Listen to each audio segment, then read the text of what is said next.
आइए हम लोग आज के लिए जो वचन प्रभु दिए हैं हम लोग देखेंगे। आप में से कोई पढ़ेगा? प्रेरितों के काम निकालेंगे। प्रेरितों के काम का पहला अध्याय है। बहन मार्टिना बाइबल पढ़ेगी। हाँ जी, प्रेरितों के काम का पहला अध्याय 2 आयतें पढ़ेंगे, 10 और 11। उसके जाते समय जब वे आकाश की ओर ताक रहे थे तो देखो, 2 पुरुष श्वेत वस्त्र पहने हुए उनके पास आ खड़े हुए और उनसे कहा, हे गलीली पुरुषों, तुम क्यों खड़े आकाश की ओर देख रहे हो? यही यीशु जो तुम्हारे पास से स्वर्ग पर उठा लिया गया है, जिस रीति से तुमने उसे स्वर्ग को जाते देखा है, उसी रीति से वह फिर आएगा। हमारे स्वर्गीय प्रेमी पिता परमेश्वर प्रभु यीशु, हम लोग आपके चरणों में आए हैं और आपके चरणों में आत्मा में गिर के आपको धन्यवाद करते हैं।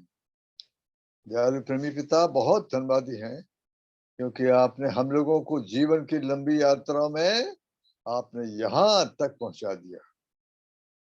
आज का समय, शाम का समय आपकी ओर से दिया गया है। अब हम आपके चरणों में गिरते आशीष मांगते हैं।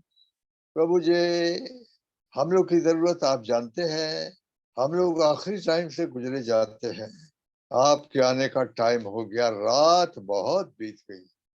तो प्रभु, हम लोग को की जरूरत के अनुसार हम लोगों को आपका संदेश दे दीजिए। विनती है कि आपका संदेश आपके आत्मा के द्वारा दीजिए। हाँ प्रभु, विचार भी, शब्द भी आपकी ओर से ही हो और हम लोगों को सुनने के कान और समझने का मन दीजिए। परमेश्वर पिता, हमारी प्रार्थना सुनिए, धन्यवाद ग्रहण कीजिए। प्रभु यीशु के नाम के द्वारा से लाए हैं, आमीन। 11वीं आयत फिर से पढ़ देंगे। और उनसे कहा, हे गलीली पुरुषों, तुम क्यों खड़े आकाश की ओर देख रहे हो? यही यीशु जो तुम्हारे पास से स्वर्ग पर उठा लिया गया है, जिस रीति से तुमने उसे स्वर्ग को जाते देखा है, उसी रीति से वह फिर आएगा। अब ऐसा बताते हैं कि बाइबल का जो नया नियम वाला जो भाग है उसमें 350 से भी कुछ ज्यादा रेफरेंसेस प्रभु यीशु मसीह के दूसरे आगमन के बारे में है। क्यों? क्योंकि ये बहुत ही इंपॉर्टेंट चीज है, बहुत ही इंपॉर्टेंट विषय है। और एक बात देखते हैं कि इन दिनों में जहां हम लोग अभी जी रहे हैं, इन दिनों में संसार में हम क्या देखते हैं कि जगह जगह हमारे प्रभु के दूसरे आगमन की चर्चा होती है। क्यों? मैं सोचता हूं क्योंकि टाइम आ गया, टाइम आ गया है प्यारे भाई बहनों। सो प्रभु बड़ा का धन्यवाद हो। आज हम लोग उसी विषय पर बातचीत करने के लिए आए। वैसे तो चेलों को प्रभु ने पहले ही बता दिया था, कई बार बोला, और यूहन्ना 14:3 में भी बता दिया था, आई विल कम अगेन, मैं फिर आऊंगा और तुमको ले जाऊंगा ताकि जहां मैं रहता हूं वहां तुम भी रहो। मेरे पिता के घर में बहुत से रहने के स्थान है, या महल है, मेंशंस बोला है इंग्लिश में। तो ये हम लोग उसी आशा में जी रहे हैं। हम लोग माने हम लोग जो प्रभु के छुड़ाए हुए लोग हैं, जिनको प्रभु ने बड़ी दया करके पापों से, शराब से छुड़ाया, शैतान से छुड़ाया है, हम लोग इन दिनों में उसी की हमारा निशाना जो है, हम बोलेंगे हमारा निशाना वो ही है दुनिया में। अगर किसी का कोई और निशाना है तो मैं समझता हूँ वो खतरे में है। दूसरी बात, अगर प्रभु यीशु मसीह का दूसरा आगमन मेरे लिए और हमारे लिए सबसे प्यारा नहीं है, तो भी किसी ने बताया कि हमारे आत्मिक जीवन में कहीं ना कहीं को खराबी मालूम पड़ती है, खराबी मालूम पड़ती है। इसी प्रकार के लोगों के लिए प्रभु आ रहा है। हालांकि बहुत सी बातें हैं प्रभु के आगमन के बारे में, अभी हम लोग देखते हैं अब यहाँ पर जब ये चेले जब देख रहे थे जैतून पहाड़ के ऊपर से ऊपर देख रहे थे, जब प्रभु यीशु चले गए, देखते देखते देखते जब तक देखते रहे जब तक वो देख सकते थे, वे बादल ने छुपा लिया। तो दो सरदूतों ने आके वो कंफर्म कर दिया उसको। क्या कंफर्म कर दिया? यस, ये यीशु फिर आएगा। अरे गलीली पुरुषों, क्या देख रहे हैं? दूसरी बात प्यारे भाई बहनों, दुनिया में जो हो रहा है, संसार में जो घटनाएं हो रही हैं, वो भी कंफर्म कर रही हैं इस बात को। अंत के दिनों की ये जो निशान और अंतिम दिनों की जो भविष्यवाणियां हमारे प्रभु ने हम लोगों को दिया है वचन में, वो हम अपनी आंखों से पूरा होते देख रहे हैं। अगर हमारी दृष्टि वहां है तो ये बात आती है। तो याद रखिए, अब हम लोग का टाइम आ गया जाने का, और ये जाने के लगाव में आपको मालूम है कि तैयारी की बात बोली गई है। किसके लिए? ये प्रभु के लोगों के लिए। जो नहीं बचे हैं, हालांकि उनके लिए भी चांस प्रभु दे रहे हैं, ये बड़ी अच्छी बात है।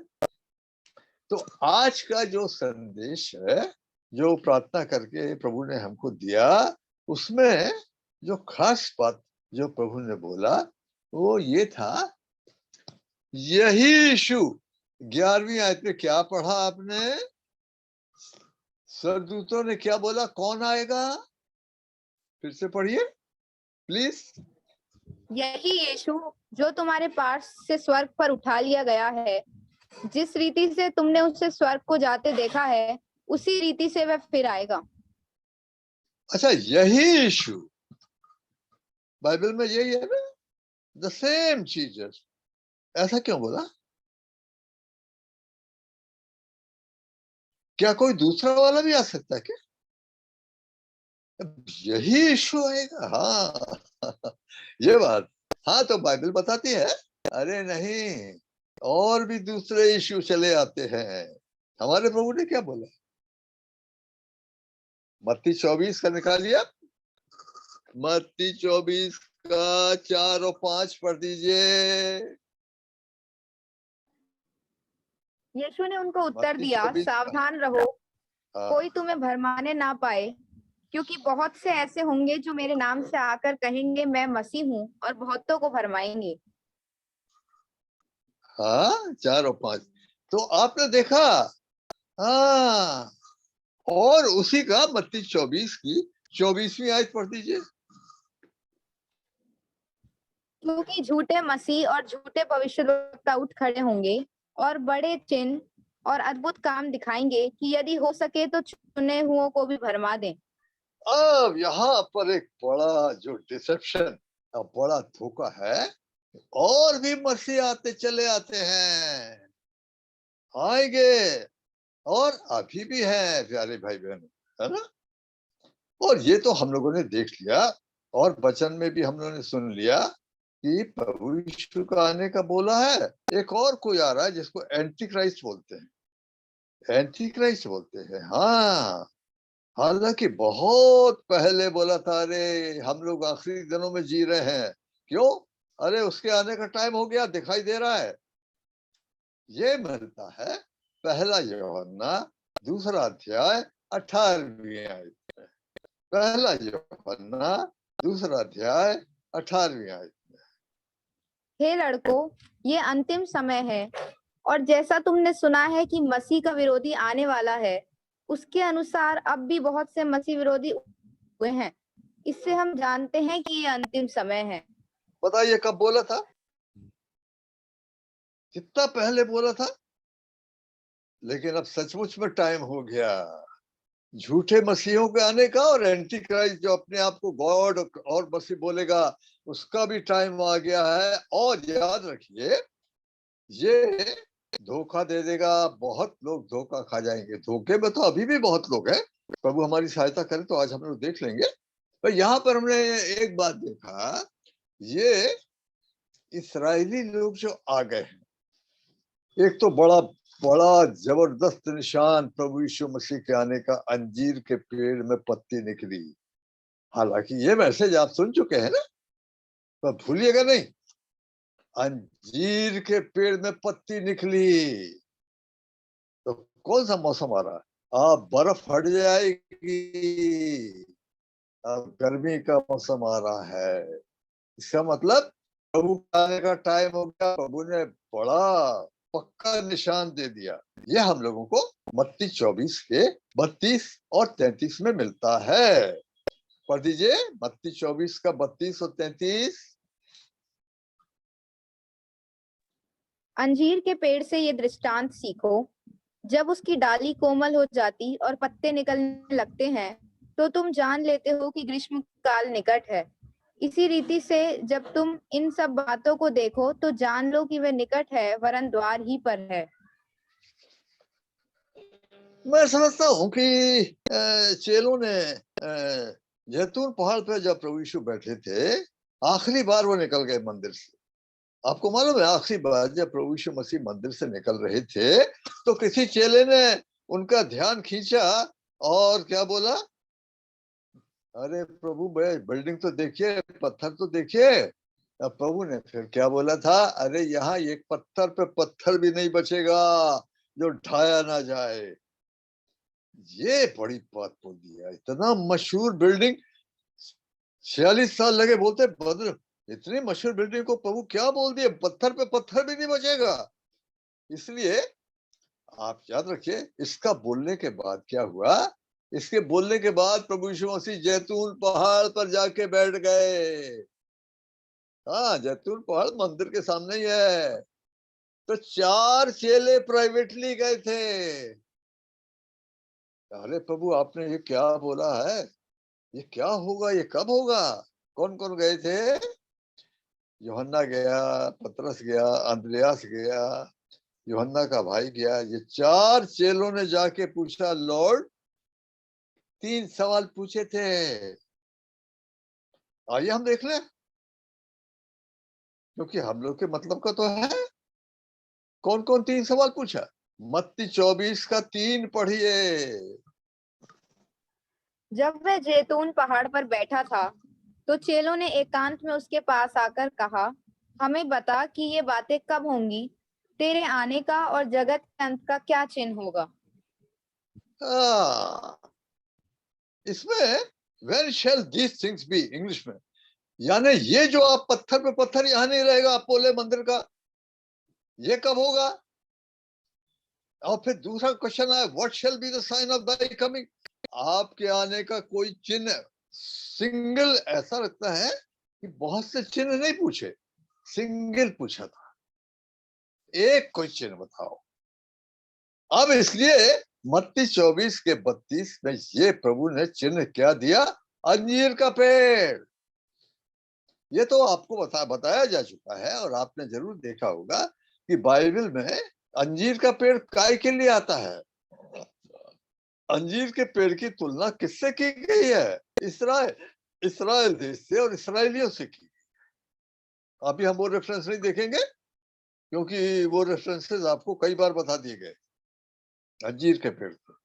प्रभु ने इसके बारे में लूका 13 में दृष्टांत भी दिया। मत्ती 21 में प्रभु ने एक अंजीर पेड़ को सुखा भी दिया। और बाइबल में योएल की किताब में परमेश्वर बोल रहा है, अरे मेरा अंजीर का पेड़ तोड़ डाला। क्या है वो इस्राएल है। अच्छा तो ठीक है। अच्छा, वो सूख गया था, भूलिए नहीं, आपको बता दिया गया है अंजीर का पेड़ कब सूख गया था। अंजीर का पेड़ AD 70 में सूख गया था। याद रखिए, बड़ा इंपॉर्टेंट है, क्योंकि इससे हिसाब से हम समझ जाते हैं। हम लोग समझदार लोग, हम लोग ज्योति की संतान है। हम लोग ऐसा नहीं बोल सकते कि हमको अंधेरे में हमको कुछ पता नहीं था। ना ना ना, हमको सब प्रभु ने बता दिया। हमारे प्रभु ने हमको खाली दिन और घंटा नहीं बताया। याद रखिए, आज हम लोग उसी समय में आ गए। कौन से समय में? अरे दिन और घंटे में आ गए। 1000 साल वाला वो प्रोफेसी निकल गया, टाइम लंबा। तो याद रखिए, वो अंजीर का पेड़ कब सूख गया था? AD 70 में सूख गया था। हमारे प्रभु ने क्या बोला था? ये लोग यहाँ से मार के निकाल दिए जाएंगे। अच्छा, हाँ, पहले प्रोफेसी कर दिया ना। लूका 21 का 24 पढ़िए।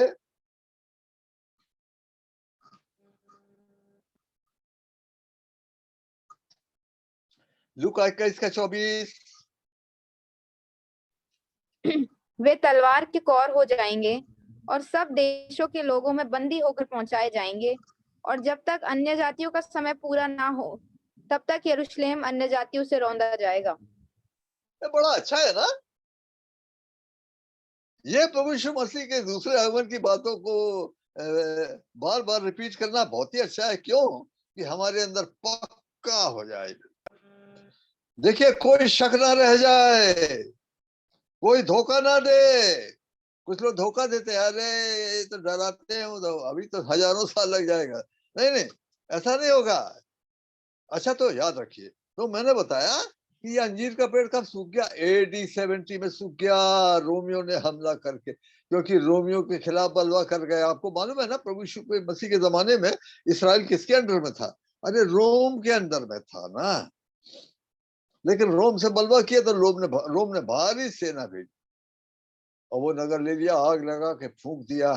और जिसके ऊपर घमंड करते थे, अरे तू 3 दिन में खड़ा कर देगा, 46 साल लगे इसको बनाने में, प्रभु यीशु से बोलते थे। मंदिर को ढा दिया, खाली दीवार बची है। आप जानते हैं ना वो दीवार को दुनिया में क्या बोलते हैं? दीवार को रोने वाली दीवार, अरे रिबेलिंग वॉल बोलते हैं। एक दीवार छोड़ दिया रोमियो ने, ये बताने के लिए कि कैसा बिल्डिंग था ये। प्यारे भाई बहनों, वो खड़ी है। यहूदियों जाके वहां रोते हैं, अब वहां पर अपनी प्रार्थनाएं उस चट्टानों की दरारों में अपनी प्रार्थनाएं लिख के वहां घुसा देते हैं। अब ये देखिए, अंजीर का पेड़, लेकिन बोला अंजीर के पेड़ में पत्ती निकलेगी, मेरे आने का टाइम का चिन्ह है, सबसे पक्का चिन्ह मैं बोलूंगा।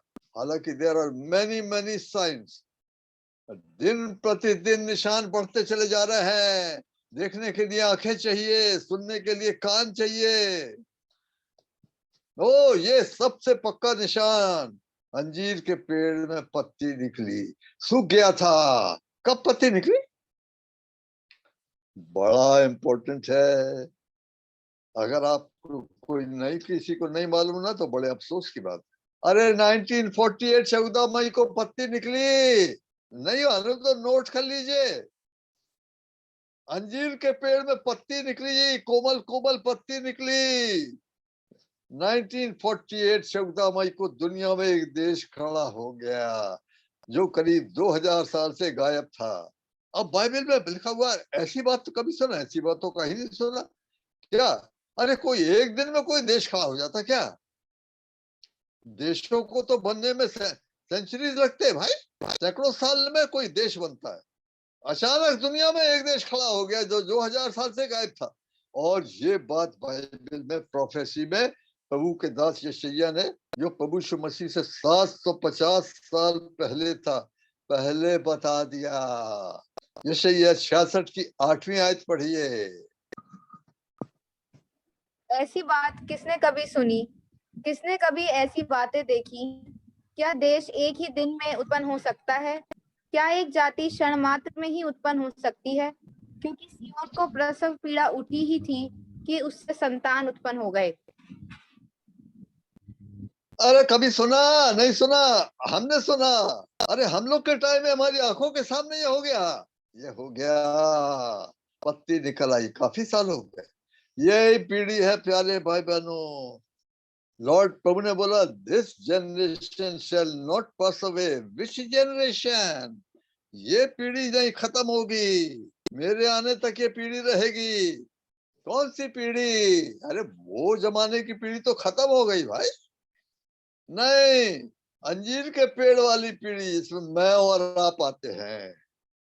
देखा ना आपने? यही बोलने के बाद दिनों घंटा बोला गया। याद रखिए, अब हम लोग दिनों घंटे वाले लोग हैं। हमको हर दिन की तैयारी और हर घंटे की तैयारी चाहिए। तो ये बड़ा अच्छा है, क्योंकि ये हमारी आशा को बढ़ाने के लिए। घटनाएं तो बड़ी तेजी के साथ बढ़, बहुत तेजी के साथ। अच्छा, तो बाइबल 2 बातें बताती है। एक तो हमारे प्रभु यीशु मसीह के आने के बारे में बताती है, और झूठे मसीहा और झूठा मसीहा आने के बारे में भी बताती है। अब देखिए, ये झूठा मसीहा अभी भी हाल कई धोखे में है, लेकिन ये इस्राएली लोग जो आ गए, जिनको परमेश्वर करीब 2000 साल के बाद लाया है, और ये बाइबल में प्रोफेसी कर दी थी कि मैं अपने बंधुओं को फिर से लाऊंगा, तो ले आया ना। कहां से?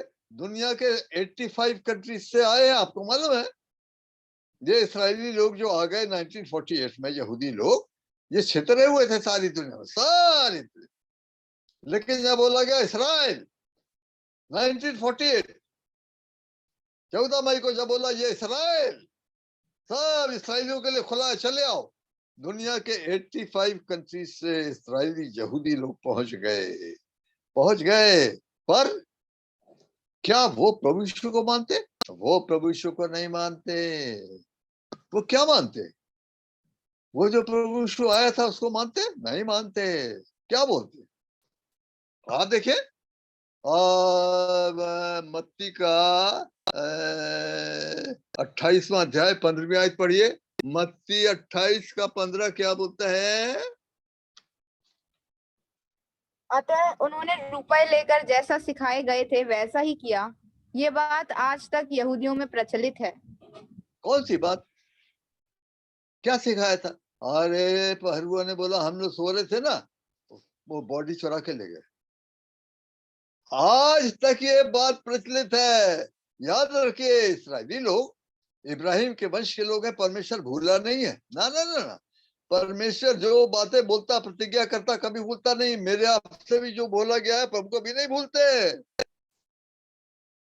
अभी इनको महिमा देने का है, इनको वापस लाके इनको राज देने का है।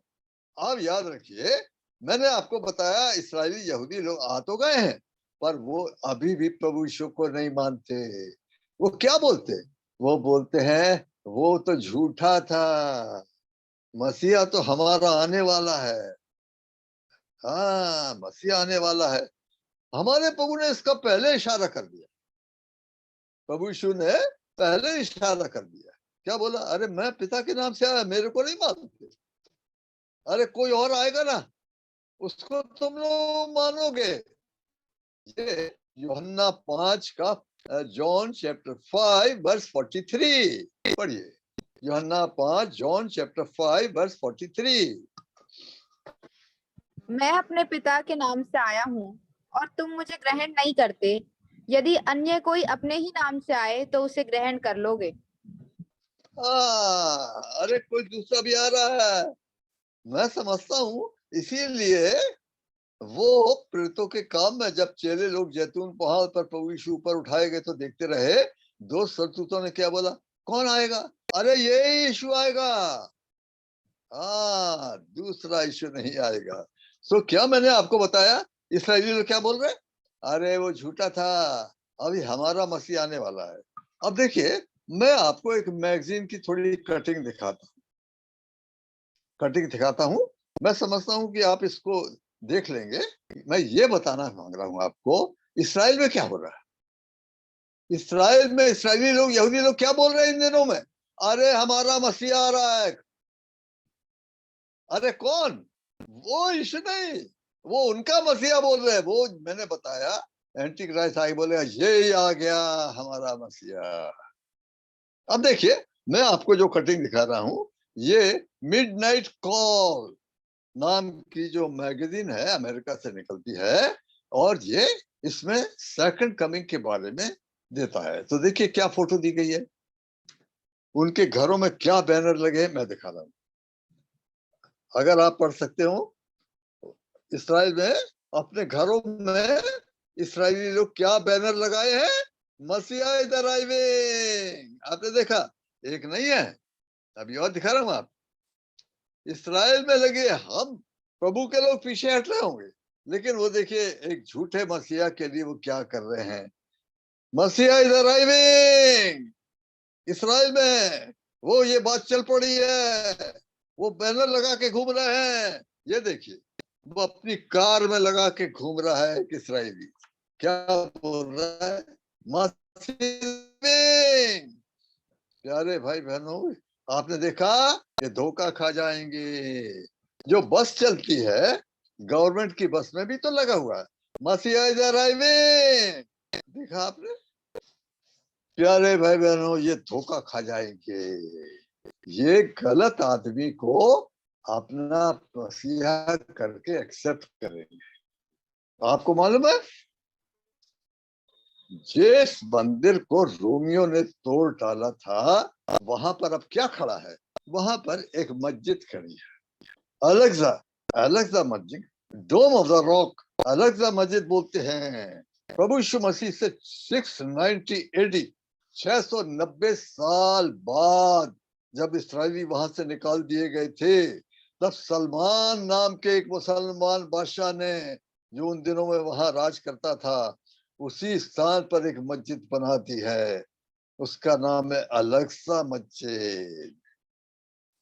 ये जो दीवार मैंने आपको बताया वो वही बाहर खड़ी है, ऐसे लगी हुई, अलेक्सा मस्जिद से लगी हुई ये दीवार खड़ी है जहां इस्राएली लोग आके प्रार्थना करते हैं। लेकिन बाइबल बोलती है मंदिर बनेगा, मंदिर बनेगा। हाँ भाई, और ये जिसको मसीहा है, ये इस्राएली लोग जिसको बोलते हैं हमारा मसीह आ गया, वो आके बैठ जाएगा। दूसरा थिस्सलुनी दूसरा अध्याय 4 आयत पढ़ लीजिए। दूसरा थिस्सलुनी दूसरा अध्याय 4 आयत। जो विरोध करता है और हर एक से जो ईश्वर या पूज्य कहलाता है अपने आप को बड़ा ठहराता है, यहाँ तक कि वे परमेश्वर के मंदिर में बैठकर अपने आप को ईश्वर ठहराता है। वो मंदिर में बैठ जाए और मूर्त बनवाएगा, उसकी मूर्त बनेगी। मैं समझता हूं कि तब ये इसराइलियों की आंखें खुलेंगी, अरे यार गलत आदमी है ये। हाँ, मूर्त का तो हम लोगों ने पाठ सीख लिया जब बाबुल की बनवाई में गए थे 70 साल, तब से कान पकड़ा, मूर्त नहीं, ये तो गलत आदमी है। पर वो गलत आदमी बहुत मार देगा। आपको मालूम है हिटलर ने कितने यहूदी मारे? जर्मनी में सेकेंड वर्ल्ड वॉर के टाइम में हिटलर जो था जर्मनी का, बताते हैं 60 लाख यहूदियों को मार डाला था, बड़े बड़े गैस चेम्बर्स में भर के और जहरीली गैसें अंदर डाल के वो मर गए। लेकिन ये कितना मार देगा? ये हिटलर से ज्यादा मार देगा। क्या बोलते हैं बाइबल? अरे 1/3 मार देगा कि 2/3 मार देगा। और देखिए जकरिया 14 का 13 पढ़िए, जकरिया 14 का 13 पढ़ दीजिए। उस समय यहोवा की ओर से उनमें बड़ी घबराहट बैठेगी अच्छा और वे एक क्षमा दूसरे करिए, हेलो सिस्टर, 8वीं आयत पढ़िए 13 का 8। यहोवा की ये भी वाणी है हाँ। कि इस देश के सारे निवासियों की 2/3 मार डाली जाएगी और बची हुई 1/3 उसमें बनी रहेगी। 2/3 मार डालेगा। दुनिया में कितने ये यहूदी इसराइली दुनिया में कितने हैं? करीब 1.5 करोड़, करीब 1,50,00,000 टोटल है। हालांकि अभी कई बहुत से बाहर भी है, अमेरिका वगैरह में। ये सब आ जाएंगे, एंटी क्राइस्ट आएगा, बोलेगा मसीहा आ गया, ये बहुत से यहूदी सब आ जाएंगे वहां। ये क्या करेगा? ये 2/3 मार डालेगा। अगर 1.5 करोड़ का 2/3 बोलते हो तो 1 करोड़ मारे जाएंगे, थोड़े लोग बचेंगे। ये तो हो गया, ये तो हो गया। अच्छा, अब यहाँ पर सवाल जाता है, इसका टाइम तो दिख रहा है, तो हम लोगों के लिए इसमें क्या मैसेज है? क्या बहुत से अभी हम लोग धोखे में नहीं है क्या? क्या अभी ऐसा क्या ऐसा बहुत दूसरा ऐसा तो दूसरा मसीह के प्रचार नहीं हो रहा क्या? मेरा पॉइंट अभी के लिए बोल रहा हूं मैं। आप पढ़िए 2 कुरिन्थी 11 की 4 आयत। 2 कुरिन्थी 11 का 4। यस पढ़िए। यदि कोई तुम्हारे पास आकर किसी दूसरे यीशु का प्रचार करे जिसका प्रचार हमने नहीं किया, या कोई और आत्मा तुम्हें मिले जो पहले ना मिला था, या और कोई सुसमाचार सुनाए जिसे तुमने पहले ना माना था, तो तुम उसे सह लेते हो। अरे तो कोई दूसरा यीशु का, हाँ का दूसरा यीशु भी है। हाँ, और प्रचार हो रहा है आज दुनिया में। प्रॉस्पेरिटी गॉस्पेल बोलते हैं। एक ऐसा यीशु है जिसके पास आए माला माल कर देगा, कोई बीमारी नहीं रहेगी। हीलर आते हैं बाहर से, बड़े बड़े हजारों की भीड़ इकट्ठी होती है। हालांकि ऐसा नहीं है, हम ये नहीं बोलते कि यीशु मसीह चंगा नहीं करता, पर हीलर जीसस को इतना मैग्नीफाई कर देना, क्रूस को पीछे छिपा दिया। याद रखिए, आदमियों की समस्या पहले बीमारी नहीं है। ना ना ना ना, हमारा प्रभु यीशु मसीह बीमारी चंगा करने के लिए नहीं आए थे। वो तो उनने अपनी दया से चंगा तो किया। आप देखिए, मरकुस रचित सुसमाचार का 2 अध्याय तो निकालिए। एक बीमार को लाए थे, खाट पे उठा के लाए थे, बीमार को लाए थे। यीशु ने क्या बोला? मरकुस 2:5 पढ़ दी। यीशु ने उनका विश्वास देखकर उस लकवे के रोगी से कहा, हे पुत्र, तेरे पाप क्षमा हुए। आदमी का पहली समस्या शारीरिक बीमारी नहीं है, आत्मिक बीमारी है। पाप की, मर जाएगा, नहीं तो नरक चला जाएगा। 4 आदमी उठा के, या मालूम नहीं कितने आदमी उठा के लाए थे उसको, और प्रभु ने बोला तेरे पाप क्षमा हुए। आज एक ऐसे यीशु का प्रचार किया जाता है जो वह कोई बीमारी नहीं रहेगी, दावा करते हैं हम चंगा कर रहे हैं, और इतना पैसा आपको देगा, कोई आपको तंगी नहीं रहेगी। ऐसा तो नहीं बोला। हमारे प्रभु ने तो बोला तुमको दुख उठाना पड़ेगा। तो मैंने बताया ये क्या है। अब देखिए, इसमें आप ये देखिए पौलुस ने क्या बोला। हम क्या चंगा करने वाली यीशु की? 1 कुरिन्थी का 1 अध्याय 23वीं आयत पढ़िए। 1 कुरिन्थी का 1 अध्याय 23वीं आयत में क्या लिखा है? परंतु हम तो उस क्रूस पर चढ़ाए हुए मसीह का प्रचार करते हैं, जो यहूदियों के लिए ठोकर का कारण और अन्य जातियों के लिए मूर्खता है। अरे तो पौलुस के मुकाबले में कौन चंगा करता था? मरे को जला दिया पौलुस ने, उसके शरीर पर रुमाल छुला के वो बीमार अच्छे तो सातवां निकल जाती। पर वो हीलर जीसस का प्रचार नहीं करता था, वो क्रूस पर चढ़ाए। क्रूस मेन चीज है, याद रखिए। अगर उसका भेद आपने नहीं पहचाना ना, अभी पहचान लीजिए। मेरा और आपके छुटकारे का भेद और दुनिया और परमेश्वर के सारे भेद किसमें छुपे हैं? अरे क्रूस पर चढ़ाए मसीह में छुपे हैं। The lamb of God. 1 कुरिन्थी का 2 अध्याय और दूसरी आयत। 1 कुरिन्थी का 2 अध्याय और दूसरी आयत। क्योंकि मैंने ये ठान लिया था कि तुम्हारे बीच यीशु मसीह वरन क्रूस पर चढ़ाए हुए मसीह को छोड़ और किसी बात को ना जानूं। पर मैंने आपको क्या बताया? आज कौन से यीशु का प्रचार? हीलर आते हैं, उनके पोस्टर लगाए जाते हैं, बड़ा बड़ा एडवर्टाइज होता है, का चंगा होने के लिए मिरेकल होगा। दुनिया बीमार पड़ी है तो ढेरों आ जाए। फिर क्या होता है? आप उदारता से दान दीजिए, आप पैसा इकट्ठा होता है। किसी ने मुझे बताया इतनी भीड़ हो गई थी वहां, हीलर आए थे। मेरे ख्याल से मद्रास में कोई बैठे हैं बड़े हीलर, वो आए थे। अब भीड़ इतनी हो गई थी, यार चंदा के लिए क्या करोगे? तो बोले बांस में डब्बे बांधे, बांस में सुनिए आप, और लोगों के बीच में घुमाए, पैसा दो, हमारा यीशु चंगा, हम हीलर जीसस को बताते हैं, पर पैसा आप दो। बाइबल क्या बोलती है? क्या प्रभु के लोग अन्य जाति से पैसा लेते थे? आप आइए तो यूहन्ना की 3री पत्री में आ जाइए। यूहन्ना की 3री पत्री आखिरी में मिलेगा आपको। यूहन्ना की 3 पत्री एक ही चैप्टर है और 7वीं आयत पढ़िए, क्या लिखा? क्योंकि वे उस नाम के लिए निकले हैं और अन्य जातियों से कुछ नहीं लेते। अब ये भीड़ इकट्ठा करके क्या करते हैं ये हीलर? पैसा इकट्ठा होता है, फिर उसके बाद वो बांटा बांटी होती है। और अरे किसी ने बताया भाई एक प्रेयर टावर बना है, आप पैसा दो ना, आपके लिए 24 घंटे प्रार्थना होगी। हाँ, पैसा दे, हाँ भाई पैसा दो, 24 घंटे आपके लिए प्रेयर टावर बनाया है। अरे धंधा हो रहा है। और क्या सा धोखे में पड़े लोग। देखिए मीका निकालिए, मीका नबी तो आपको मालूम होगा, मीका का 3रा अध्याय निकालिए और 11वीं आयत पढ़िए।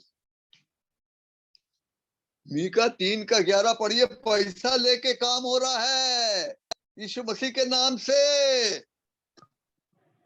उसके प्रधान घूस ले लेकर विचार करते और याजक दाम ले लेकर व्यवस्था देते हैं और भविष्यद्वक्ता रुपए के लिए भावी कहते हैं, तो भी वे ये कहकर यहोवा पर भरोसा रखते हैं, यहोवा हमारे बीच में है, इसलिए कोई विपत्ति हम पर ना आएगी।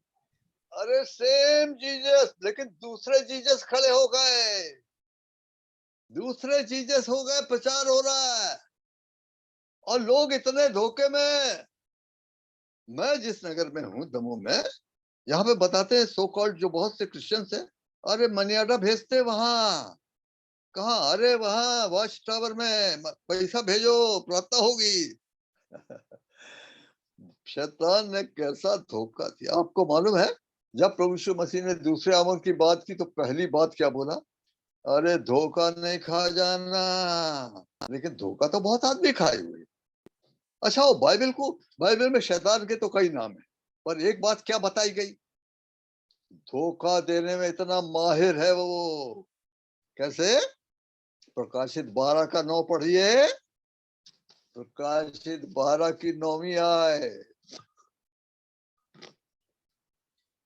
तब वह बड़ा अजगर अर्थात वही पुराना सांप जो इब्लिस और शैतान कहलाता है और सारे संसार का भरमाने वाला है, पृथ्वी पर गिरा दिया गया और उसके दूत उसके साथ गिरा दिए गए।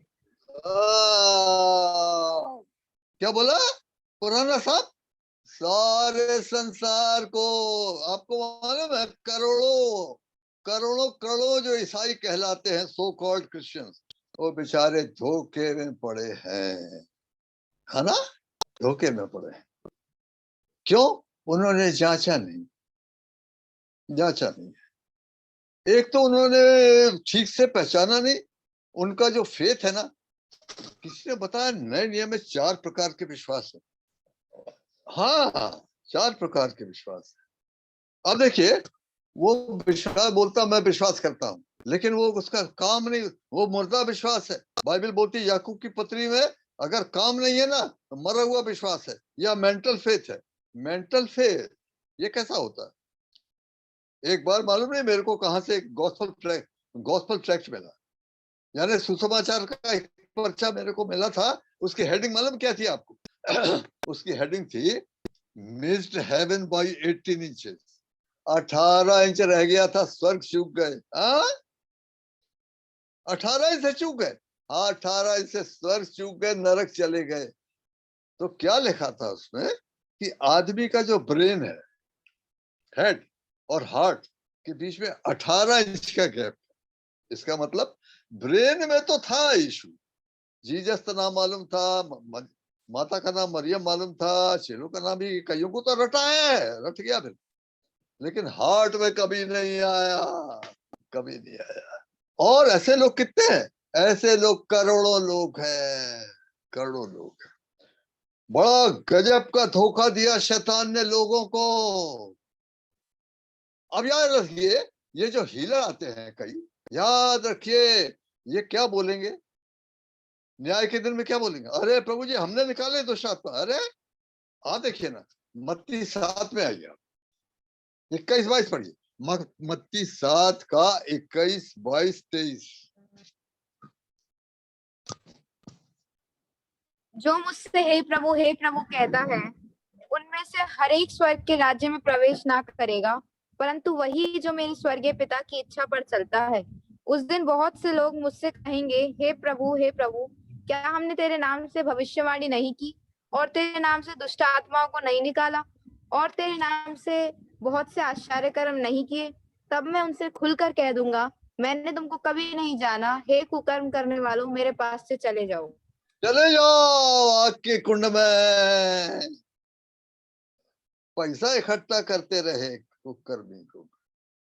प्यारे भाई बहनों, पर मैं ये बोल रहा हूँ कि धोखा कैसा गजब का है। इतना गजब आखिरी दिन तक पता नहीं चला यार। आखिरी दिन में जजमेंट के टाइम में भी सोच रहे थे स्वर्ग जाएंगे। और देखिए बाइबल में शैतान जो है ना, वो गजब का धोखा देने वाला चैंपियन रिसीवर है। लूका 13 में आ जाइए। लूका 13 का 25, 26, 27 पढ़िए। लूका 13, 25, 26, 27। जब घर का स्वामी उठकर द्वार बंद कर चुका हो और तुम बाहर खड़े हुए द्वार खटखटाकर कहने लगो, हे प्रभु, हमारे लिए खोल दे, और वे उत्तर दे, मैं तुम्हें नहीं जानता, तुम कहाँ के हो? तब तुम कहने लगोगे, हमने तेरे सामने खाया पिया और तूने हमारे बाजारों में उपदेश किया। परंतु वह कहेगा, मैं तुमसे कहता हूँ, मैं नहीं जानता कि तुम कहाँ से हो। हे कुकर्म करने वालों, तुम सब मुझसे दूर हो। अच्छा, कहाँ चले जाओ? आगे की आयत। वहां रोना और दांत पीसना होगा जब तुम अब्राहम। नरक चले गए। अरे प्रभु यीशु, हम लोग को नहीं जानते आप? हम लोगों ने आपके वचन सुने, प्रभु बोझ खाते रहे, बपतिस्मा लिए थे। हाँ, हम लोग को नहीं जानते। कितना बड़ा धोखा है ना। लोग सिगरेट पीते हुए, गुटखा खाते हुए जाते हैं, चर्च बिल्डिंग के बाहर जाके थूक देते हैं, पानी से कुल्ला करके जाके बैठ जाते हैं, प्रभु बोझ लेते हैं, बाहर निकल के फिर आते हैं, फिर वही करते हैं। बड़ा धोखा दे दिया। कईयों से जब मैं पूछता हूँ, भाई आज ही बोर्ड अगे, क्या भाई आप बच गए हो? क्या आर यू सेव्ड? आप बच गए? तो हाँ भाई। कब? अरे बपतिस्मा लिया ना। बपतिस्मा से बच जाएगा। अगर बपतिस्मा से बचना होता तो फिर प्रभु यीशु काहे को आते भैया क्रूस पे मरने के लिए? ना गजब का धोखा है। प्यारे बहनों, पुराना साथ, वो सारे संसार का भरमाने वाला करोड़ों लोग, और जो अपने आप को ज्ञानी बोलते हैं, वो सब वहां पड़े हुए। आपको मालूम है कि जब प्रभु यीशु मसीह ने अपने दासों को भेजा, तब शैतान ने क्या किया? शैतान ने भी अपने दास उतार दिए। कहां पे लिखा? दूसरा कुरिन्थी का 11वां अध्याय, आइए 13, 14, 15 3 आयतें पढ़ दीजिए। दूसरा कुरिन्थी का 11वां अध्याय 13, 14, 15। क्योंकि ऐसे लोग झूठे प्रेरित और छल से काम करने वाले और मसीह के प्रेरितों का रूप धरने वाले हैं।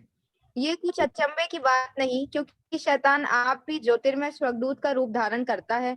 इसलिए यदि उसके सेवक भी धर्म के सेवकों का सा रूप धरें तो कोई बड़ी बात नहीं, परंतु उनका अंत उनके कामों के अनुसार होगा।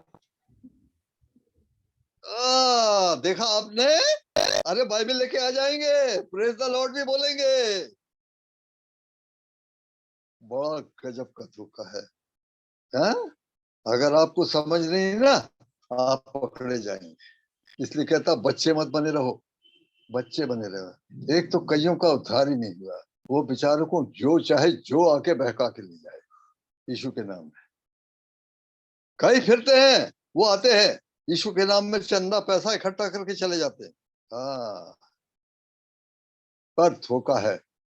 मैंने आपको बताया कि नए नियम में करीब 4 प्रकार के विश्वास है, लेकिन एक ही विश्वास काम का है। कौन सा? हृदय से अपने पापों से पश्चाताप करके प्रभु यीशु मसीह को अपना प्रभु करके माना है तो बचेगा। दूसरे विश्वास काम नहीं करते। अशम्भे का काम देख के विश्वास लाया, वो काम नहीं करेगा। आप देखिए कि प्रभु दास पौलुस से क्या बोला है। क्या बोला प्रभु के दास ने? दूसरा कुरिन्थी 13 का 5 पढ़िए। दूसरा कुरिन्थी 13वां अध्याय 5वीं आयत। अपने आप को परखो कि विश्वास में हो कि नहीं, अपने आप को जांचो, क्या तुम अपने विषय में ये नहीं जानते कि यीशु मसीह तुम में है? नहीं तो तुम जांच में निकम्मे निकले हो। अरे निकम्मे निकले क्यों?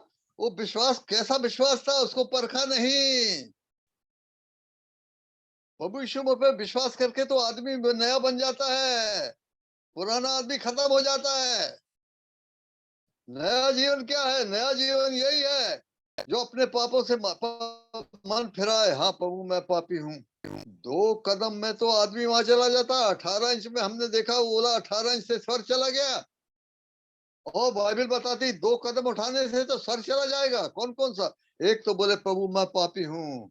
महसूल लेने वाले ने छाती पीटी, परमेश्वर पिता दया करो मैं पापी आदमी हूँ। हाँ, लूका 18 का 13 पढ़िए। लूका 18 का 13। परंतु चुंगी लेने वाले ने दूर खड़े होकर स्वर्ग की ओर आंखें उठाना भी ना चाहा, और आगे? वरन अपनी छाती पीट कहा, हे परमेश्वर मुझ पापी पर दया कर। अरे भाई कितनी लंबी प्रार्थना किया। अरे वो दुखी होके आया था। अरे उसको पता लग गया मैं पापी हूँ। अरे मैंने क्या क्या पाप किए। कितनी लंबी लिस्ट है। प्रभु दया करो प्रभु मुझ पे। और प्रभु ने दया किया। मन फिराओ और विश्वास लाओ तो हेवन में चले गए। धन्यवाद हो प्रभु का। एक तो चांस ये है। अब ये बोला जा रहा है कि इतना देर क्यों लग रही? अरे आ जाना था ना, टाइम तो निकल गया। अंजीर वाली पीढ़ी तो खसकने लगी धीरे धीरे। अब क्यों टाइम दे रहे? अरे इतने दयालु प्रभु है, कई जो नहीं बचे उनको बचाना मांगते हैं। याद रखिए बाइबल में पतरस बोलता है, कई लोग बोल रहे हैं देर लग रही। आओ आइए, दूसरा पतरस 3 अध्याय 9वीं आयत। दूसरा पतरस 3 अध्याय 9वीं आयत। प्रभु अपनी प्रतिज्ञा के विषय में देर नहीं करता, जैसी देर कुछ लोग समझते हैं, पर तुम्हारे विषय में धीरज धरता है और नहीं चाहता कि कोई नष्ट हो, वरन ये कि सबको मन फिराव का अवसर मिले। अरे कितना प्रेमी दयालु प्रभु है। पहले आ जाता तो मैं भी रह जाता, दुनिया में छूट जाता। अगर प्रभु यीशु मसीह पहले आ जाते ना, मैं पापी भी छूटा था पीछे। पर टाइम दिया प्रभु ने कि मैं मन फिरा के आऊं प्रभु यीशु के पास। आप मुझ पापी को बदल दिया। देखिए अभी मेरे को ऐसा आदर दे दिया आपके सामने खड़े होने के लिए और आपको परमेश्वर का वचन देने के लिए। क्या मैं इसके लायक हूं? नहीं हूं। मैं प्रभु ने मेरे को लायक बनाया। कितना प्रेमी परमेश्वर पिता। बाइबल बोलती है वो नहीं चाहता कोई नाश हो। बड़ा कसम खा के बोला। क्या परमेश्वर को कसम खाने की जरूरत तो नहीं है, लेकिन बाइबल में वो बोला मैं कसम खा के बोलता हूँ भाई मैं पापियों की मौत से बिल्कुल खुश नहीं हूं। यहेजकेल 33 का 11 पढ़िए। यहेजकेल 33 का 11 पढ़िए। इसलिए तू उनसे ये कह, परमेश्वर यहोवा की ये वाणी है, मेरे जीवन की सौगंध, मैं दुष्ट के मरने से कुछ भी प्रसन्न नहीं होता, परंतु इससे कि दुष्ट अपने मार्ग से फिरकर जीवित रहे। हे इज़राइल के घराने, तुम अपने अपने बुरे मार्ग से फिर जाओ, तुम क्यों मरो? अरे रोता है, रोता है। हाँ भाई, हाँ मेरे और पापी जो ऐसे मर जाते हैं, उसका तो बनाया हुआ एक मनुष्य मर गया, नाश हो गया। बाइबल में यिर्मयाह बोलता मेरी आंखों से आंसू बहते रहे। हमारे प्रभु जब आखिरी बार वो आ रहा था यरूशलेम तो उसको नगर को देख के रोया। अरे तू अगर पहले ही समझ जाता ना, अब वो बातें तेरे उससे छुप गई। आप देखिए लूका के 19वें अध्याय में आइए। नगर को देख के प्रभु यीशु रोए। क्या बोले? 41, 42, 43। लूका 19 का 41, 42, 43। जब वह निकट आया तो नगर को देखकर उस पर रोया और कहा, क्या ही भला होता कि तू ही इसी दिन में कुशल की बातें जानता, परंतु अब वे तेरी आंखों से छिप गई हैं, क्योंकि वे दिन तुझ पर आएंगे कि तेरे बैरी मोर्चा बांधकर तुझे घेर लेंगे और चारों ओर से तुझे दबाएंगे। रोया, क्या देख रहा था? रोमन्स आएंगे, आग लगा के फूक देंगे, तलवार से मारेंगे, कितनों को क्रूस पे चढ़ा देंगे, और ये सब यहाँ से निकाल दिए जाएंगे। क्यों? वो समय नहीं पहचाना। 44वीं आयत पढ़िए, वर्ष 44। और तुझे और तेरे बालकों को जो तुझ में है मिट्टी में मिलाएंगे, और तुझ में पत्थर पर पत्थर भी ना छोड़ेंगे, क्योंकि तूने उस अवसर को जब तुझ पर कृपा दृष्टि की गई ना पहचाना। नहीं पहचाना। नरक में रोते काय को है? बाइबल में आया, वहां रोते हैं और दांत पीसते हैं। काय? अरे मौका मेरे को कितनी बार मौका मिला था, प्रभु यीशु मसीह के बारे में कितनी बार मैंने सुना था, पर मैं नहीं आया, मैंने नहीं पहचाना, अब मैं नाश हो गया। बड़ा भयानक है भाई, आग, अंधेरा। पर जहां तक मैं बोलता हूँ, मेरे को नरक के बारे में सबसे खराब भयानक बात क्या लगती है मालूम आपको? वहां एक बार गया ना तो कभी नहीं निकलता, कभी नहीं निकलता। तूने वो अवसर नहीं पहचाना जब मैंने तुझको मौका दिया था। अगर सुनने वालों में कोई है ऐसा जो अभी तक उद्धार नहीं पाया, नया जन्म नहीं पाया, प्रभु यीशु मसीह को ग्रहण नहीं किया, पापों की क्षमा का पता नहीं है, आज मौका है। और आज, अरे अभी है मौका। अभी माने अभी जब ये आप सुन रहे हो, इतनी जल्दी होगा। दूसरा कुरिन्थी का 6वां अध्याय, दूसरी आयत, दूसरा कुरिन्थी 6 का दूसरी आयत।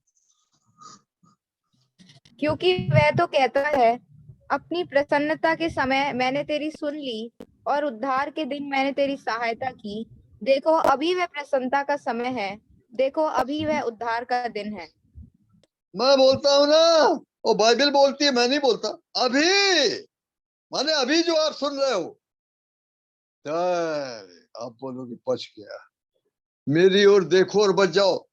पुराने समय में इस्राएली लोग कुड़कुड़ाने लगे तो सांप भेजे, सांप डसने लगे, तो मूसा के पास आए, अरे हमारे जा रहे, प्रार्थना करो। परमेश्वर ने बोला मूसा से, पीतल का सांप बना के लटका दे, और जितने सांप के डसे हुए लोग देखेंगे बच जाएंगे।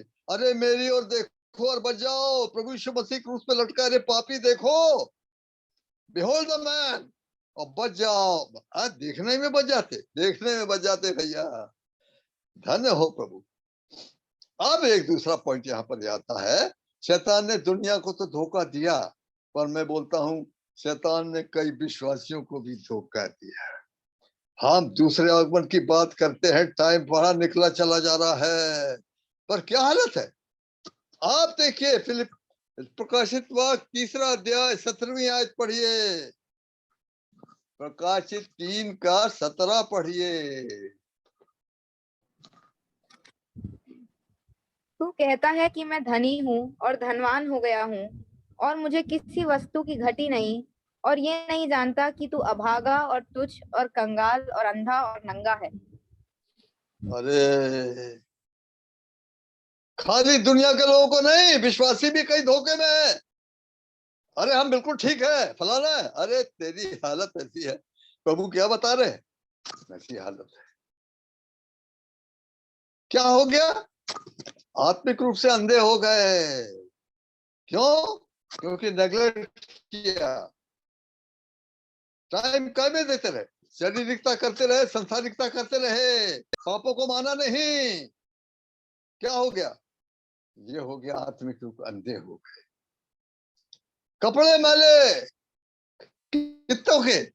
अरे ज्यादातर प्रभु के लोगों के कपड़े मैले हो गए, और पता भी नहीं है, पता भी नहीं है भाई। अब यहाँ प्रभु बोल रहा तू नंगा है, प्रकाशित वाक्य 3 अध्याय 4 आयत।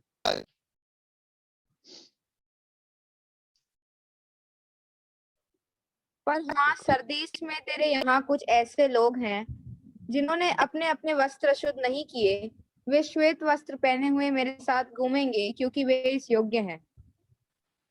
अरे भैया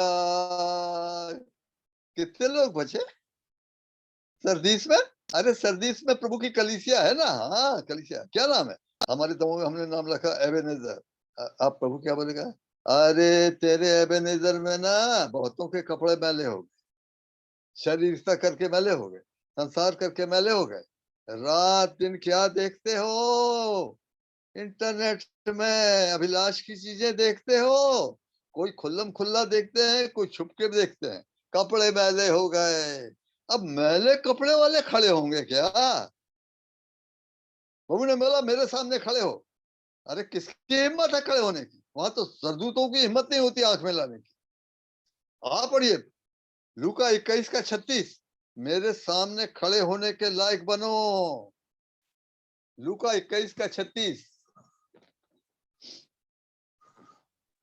इसलिए जागते रहो और हर समय प्रार्थना करते रहो कि तुम इन सब आने वाली घटनाओं से बचने और मनुष्य के पुत्र के सामने खड़े होने की योग्य बनो। The Lord is coming. प्रभु आ रहा है। उसकी आंखें आग की ज्वाला की नहीं है, उससे कोई छुप नहीं सकता। वो मेरे आपके बारे में सब जानता है, हमारे सीक्रेट्स को, हमारे विचारों को, हमारे मुंह की बातों को, हमारे जीवन को सब जानता है। प्यारे भाई बहनों, ये सेकंड कमिंग तो आ रहा है, पर इसके लिए भारी तैयारी चाहिए। Be ready, be ready. मत्ती 24 का 42, मत्ती 24 का 42।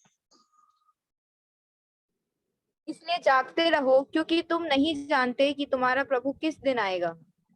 44वीं आयत 44। इसलिए तुम भी तैयार रहो क्योंकि जिस घड़ी के विषय में तुम सोचते भी नहीं हो उसी घड़ी मनुष्य का पुत्र आ जाएगा। प्यारे भाई बहनों, बड़ा गंभीर बात है, याद रखिए। लॉर्ड है, उससे आंख मिलाना है, उसके सामने खड़े होना है। अभी क्या करना? अभी बड़ा प्रभु की दया मौका दे रहा। हम विश्वासी जो ठीक नहीं है, अभी मौका दे रहा ठीक कर। फिर जब आवाज आए फिर आप बोले अरे प्रभु मैं अभी आता हूँ क्षमा मांग के, खत्म हो गया टाइम, खत्म हो गया। बाइबल बोलती है पीछे देखने का मौका नहीं है। उस समय याद आया आपको, जब तुरी हुई तब याद आया कि कुछ ठीक करना है, तो टाइम नहीं है। ये तो जो रेडी है वही चले जाएंगे। अब देखिए मैं आपको एक तस्वीर दिखा रहा हूँ, किसी आर्टिस्ट ने बनाया है। उसमें यह दिखाया गया है कि मत्ती 25 में जो 10 कुंवारियां हैं, वो 10 कुंवारियों का प्रभु के आने के टाइम में क्या हाल होगा। और याद रखिए उनमें 10 कुंवारियों में 5 तैयार है, 5 तैयार नहीं है। तो मैं आपको थोड़ा सा, आप अगर देख सकेंगे तो जरूर देखिएगा। ये देखिए 5 की मशालें जल रही हैं, वो दूल्हे से मिलने के लिए तैयार हैं। 5 का तेल खत्म हो गया, मसाले बुझ गई हैं, बुझी जाती हैं। वो तो 4 आपको दिख रहा भागे जा रही तेल लाने। एक घुटना टेके बोल रही अरे बहन मेरे को थोड़ा तेल दे दो। उधारी से ना काम नहीं चलता भाई, मेरे बोले उधारी से नहीं बनेगा। अभी टाइम है प्रभु के चरणों में जाने का। तेल दे देगा, भर देगा, आपको क्षमा कर देगा। मैंने खुद में अपने जीवन में उद्धार पाने के बाद कितने कितने ब्लंडर किए, मेरे प्रभु ने छोड़ दिया मुझे। मैंने जब जब माफी मांगा प्रभु मुझसे मूर्खता हो गई, मुझे दया करो, क्षमा कर दिया। दयालु महाजक है। प्यारे भाई बहनों, अभी टाइम है, अभी माने इसी रात सोने के पहले। हम कल के बारे में कोई गारंटी नहीं दी हम लोग को, याद रखिए। तो याद रखिए वही ईश्वर है, हमारा प्रेमी परमेश्वर जो हमसे प्रेम करता है, उसके लिए तैयारी चाहिए। बड़ी अच्छी आयत है, भाई ने कोट किया था, हमारे भाई जॉनसन सोलोमन ने इस आयत को कोट किया था जो पुणे में, और उसमें मेरे को अच्छा लगा। फिलिपियों की पत्री, फिलिपियों की पत्री का 3रा अध्याय और 11वीं आयत पढ़ दीजिए। फिलिपी 3 का 11। कि मैं किसी भी रीति से मरे हुओं में से जी उठने के पद तक पहुंचूं। मैं किसी भी रीति से, इफ बाय एनी मीन्स, मेरा दिल क्या बोलता, मेरी इन दिनों में क्या कोशिश है, अरे मैं कैसा भी करके प्रभु के आने पे उसके सामने खड़े होने के लायक बनूं, चाहे मेरे को कुछ भी कोई दाम देना पड़े। मैं छूटना नहीं मांगता हूं, मेरे को पूरी आशा होना चाहिए, मैं तो कुछ भी करना पड़े मैं प्रभु के सामने जाना मांगता हूं उसके आने पे। प्यारे भाई बहनों, हमारा यही निशाना है इन दिनों में, है ना, यही निशाना है। प्रभु बड़ी सहायता करेंगे, याद रखिए। आज प्रभु हम लोगों से बातें करें, हमारी दशा हमको प्रभु बताते हैं। और क्यों बताते? कई लोग हमारी पुरानी बातें बताते हैं हम लोगों को लज्जित करने के लिए।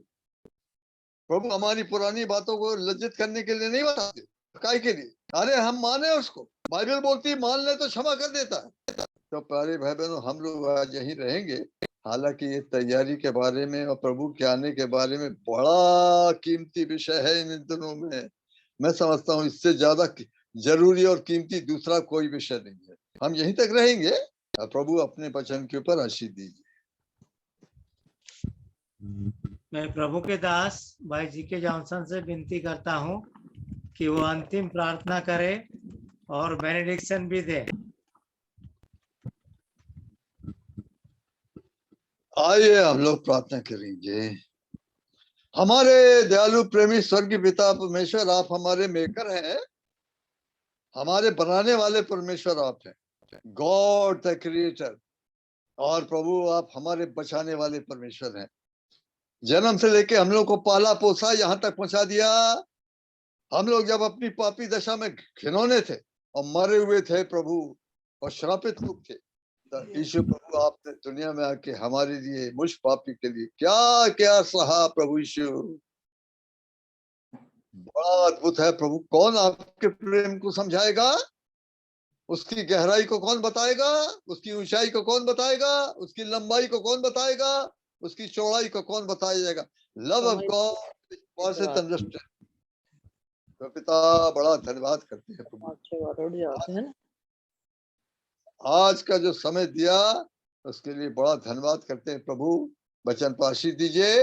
हमारे बीच में जो प्यारे जो लोग आए थे सुनने के लिए, अगर उनमें से कई हैं जो अभी तक पिता उद्धार नहीं पाए, पापों की क्षमा का अनुभव नहीं है, नया जन्म नहीं मिला, उन पर दया कीजिए, उनसे बातें कीजिए, ताकि प्रभु अपने मापों को मानकर आपके चरणों में आए। आप तुरंत क्षमा करते हैं दयालु पिता। हम जो आपके लोग हैं, हम लोगों को भी शैतान धोखे में रखा है, कईयों की हमारी दशा ठीक नहीं है। आप बताइए प्रभु, टाइम आप टाइम दे रहे हैं ताकि हम प्रभु सब ठीक कर दें। दयालु पिताजी तो बड़ा धन्यवाद करते हैं, वचन पर आशीष मांगते हैं। हमारे सब जो आए सबको प्रभु आशीष दीजिए। अगर कोई दुखी है, बीमार है, उन पर दया कीजिए, क्योंकि आप चंगा भी करते हैं, ऐसी हमारी विनती है। फिर आपकी ओर से है, अगर आपके आने में देर है और आप चाहते हैं हम लोग फिर इकट्ठे हो, तो आप अपने टाइम पर फिर हम लोग को इकट्ठा कर दीजिए प्रभु यीशु। आज सोने से पहले हम लोगों से बातें कीजिए पिता, ऐसी हमारी विनती है। स्वर्गीय पिता, जो नहीं मांग सके हैं वो आप हम लोग के सोचने मांगने से आप ज्यादा करते हैं, तो हमारी प्रार्थना सुनिए, धन्यवाद ग्रहण कीजिए स्वर्गीय पिता। प्रभु यीशु के नाम के द्वारा से लाए हैं, आमीन। अब हमारे पिता परमेश्वर का प्रेम, प्रभु यीशु मसीह और पवित्र आत्मा की मीठी और गहरी संगति हमारे साथ और सब प्रभु के लोगों के साथ आज से लेकर युगान युग होती रहे। आमीन।